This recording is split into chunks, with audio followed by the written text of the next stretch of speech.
Palestinians flock to security fence for 80th Friday. Gaza Strip, Israeli army injures 77 Palestinians. 30 killed, 100 injured in Iraq protest. Turkey holds 120 km on northern Syria border east of Epirus. Russia urges YPG PKK to leave Turkish-Syrian border. Hezbollah supporters assault protesters in Lebanon.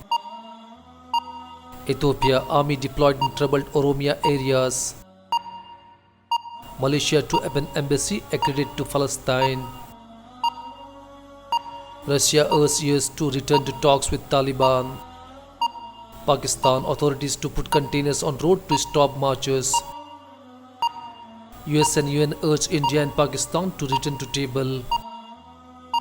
Indian Premier hails Kashmir election amid lockdown.